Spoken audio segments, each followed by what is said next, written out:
back to Acme Simply Accounts.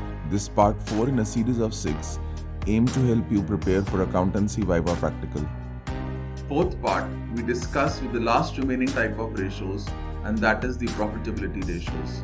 Why do you calculate the profitability ratios? Well, the answer is quite simple. To analyze the profits in relation to revenue. How much profits have you earned in relation to the total sales that have taken place during the year? What are the types of profitability ratios? Well, it is gross profit ratio, net profit ratio, operating ratio, operating profit ratio, and return on investment ratio. What do you need to learn in this? Most definitely the formulas and the fact that all of them are expressed as percentages. That means every formula in this type of a ratio will be multiplied by 100. Other specifics you need to remember. What is the definition of formula for calculating gross profit, net profit, operating costs, capital employed. Last but not the least, as discussed in previous videos before, the implication of each ratio and its impact on the company that you have chosen as a project work has to be discussed. You might have done this concept of trading account. Trading account normally has opening stock, net purchases, direct expenses, net sales, cost of by closing stock, and from there you calculate either gross profit or gross loss. As discussed in the prior videos, you should be able to by now understand what you mean by the term cost of revenue from operations. Cost of revenue from operations, I might repeat, is equal to opening inventory plus net purchases plus direct expenses minus closing inventory, or net revenue from operations minus gross profit. As discussed before, children normally forget gross loss. If you have gross loss, then gross loss must be added to net revenue from operations to get cost of revenue from operations.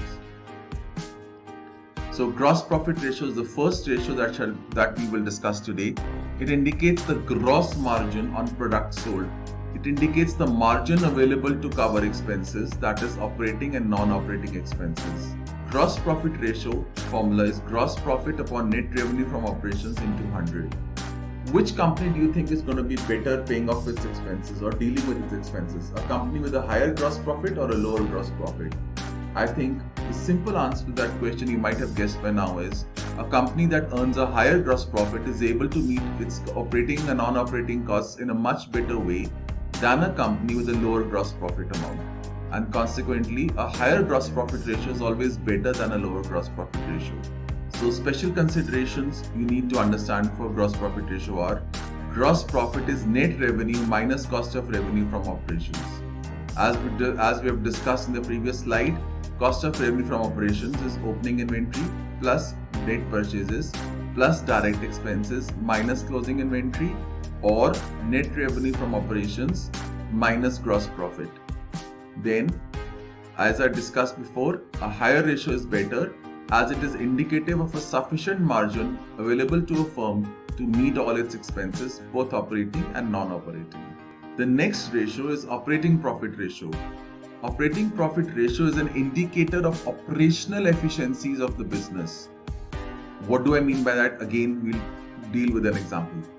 Operating profit ratio is equal to operating profit upon net revenue from operations into 100. Net revenue from operations earlier used to be known as net sales, and therefore both are interchangeable, but it is always better to use net revenue from operations. So let's understand through these two accounts here. This is from your 11th class accountancy. Trading account I've already discussed before. Let's see what profit and loss account has. After you get gross profit or gross loss in your trading account, you transfer that to the profit and loss account, as you already know. And on your debit side of profit and loss account, there are two types of expenses: operating expenses and non-operating expenses. Whereas on the credit side of profit and loss account, you have operating incomes and non-operating incomes. And then the resultant value is a net profit or a net loss.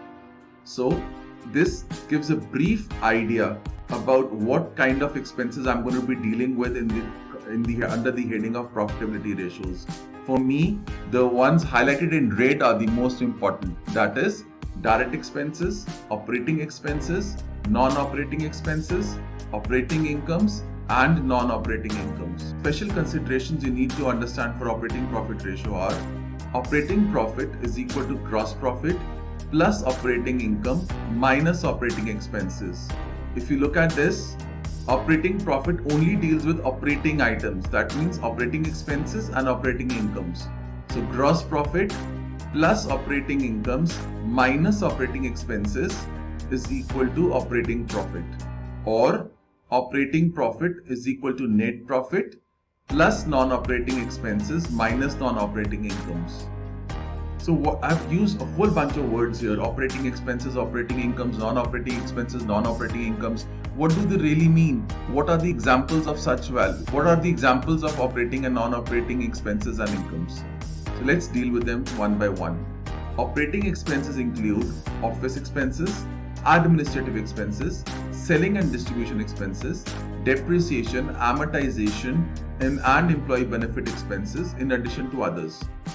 Operating incomes can be included as commission received, royalty received, so on and so forth. Operating word deals with those activities that is directly related to production of goods and services in a business. Non-operating word relates to those activities which indirectly relate to production of goods and services which are directly not related to the same. So non-operating expenses include accidental or fire loss. Now, accidental or fire loss is not related to production of goods and services. Hence, it is a non-operating expense. Interest on long-term debt, loss on sale of non-current assets, banking charges, so on and so forth are all classified as non-operating expense. Non-operating incomes, on the other hand, include rent, dividend, interest received, profit on sale of non-current assets, and so on and so forth. Obviously, any profitability ratio, the higher the better it. Why? What was the formula for the operating profit ratio? If I look at the operating profit ratio formula, the numerator consists of operating profit. Ideally, as you might have imagined, higher the profits, better it is. So higher the operating profit, better it will be. Therefore, a higher ratio is indicative of higher operational efficiency of the business. Proceeding onwards. Operating ratio. Operating ratio is operating costs upon net revenue from operations into 100.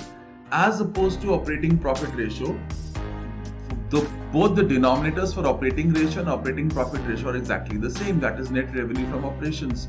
What is the difference? Wherein lies the difference? The difference is in the numerator. Whereas operating profit ratio has operating profit as its numerator, operating ratio has operating costs as a numerator. Therefore, should the costs be higher? Is having a higher cost amount better or bad for a company? Therefore, a lower operating ratio would always be beneficial for a company as opposed to a higher operating ratio.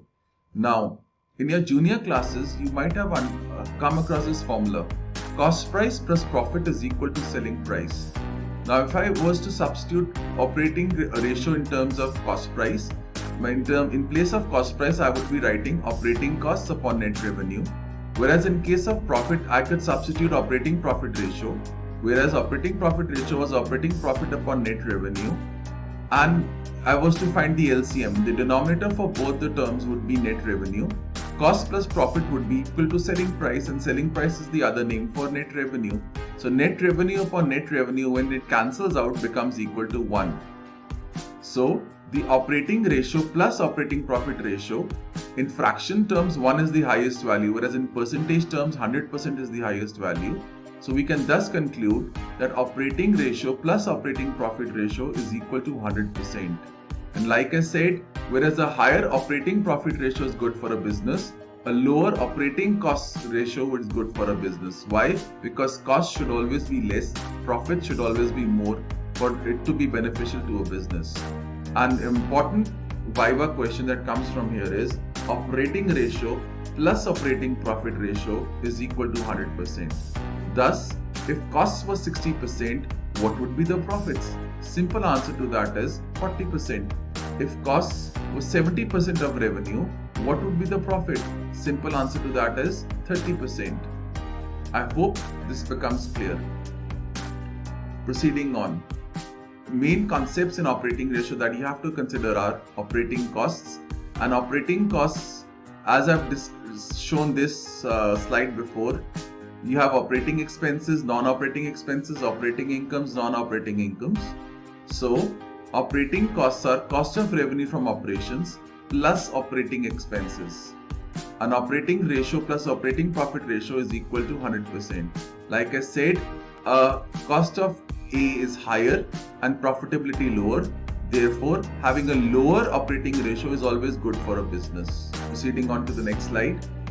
What is net profit ratio? Net profit ratio is net profit upon net sales into 100. Net profit is the ultimate profit that you get after deducting all sorts of expenses, operating, non-operating, direct, indirect.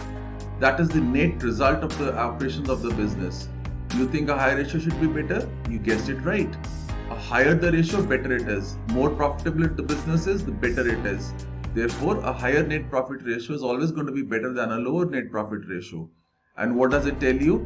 If a company earns a higher net profit ratio, it is being operationally run efficiently. It has ample profits which it can invest in future and expand and grow. Therefore, having a higher ratio is always better for a company.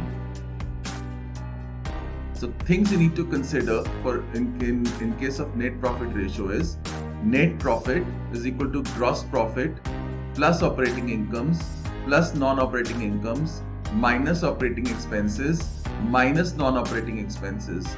Please refer to the profit and loss account I showed you in the previous part of the video.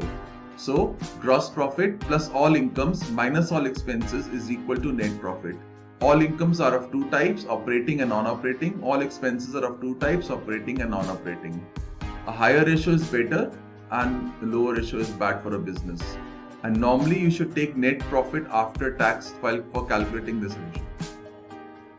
Last but not the least, return on investment or return on capital employed ratio is net profit before interest, tax and dividend upon capital employed into 100. Children have great difficulty in dealing with capital employed. So let's deal with that first and then go on to the other. This is the basic format of a balance sheet. On your liability side, you have share capital, reserves and surpluses, non-current liabilities, current liabilities, and on your asset side, you have non-current assets and current assets. Now, if I was to shift over current liabilities from the liability side to the asset side, they will get subtracted.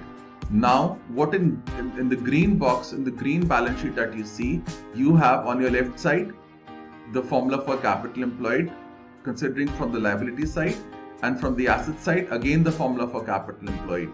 So formula for capital employed is share capital plus reserves and surpluses plus money received against share warrants plus non-current liabilities, or from asset side it is non-current assets plus current assets minus current liabilities, otherwise known as working capital. I hope this becomes clear. So capital employed is shareholders' funds plus non-current liabilities from the liability side, or non-current assets plus working capital. The net profit to be taken for calculation of this ratio is net profit before interest, tax and dividend. And like a normal profitability ratio, since you have profits in the numerator, higher the profits, better it is for the firm.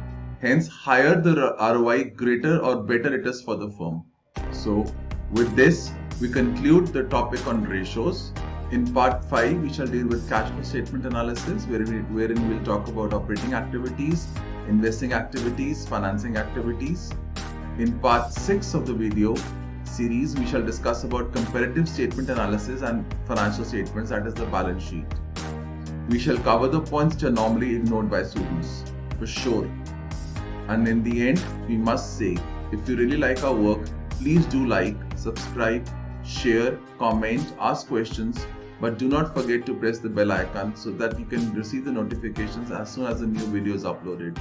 Thank you and good luck to you all.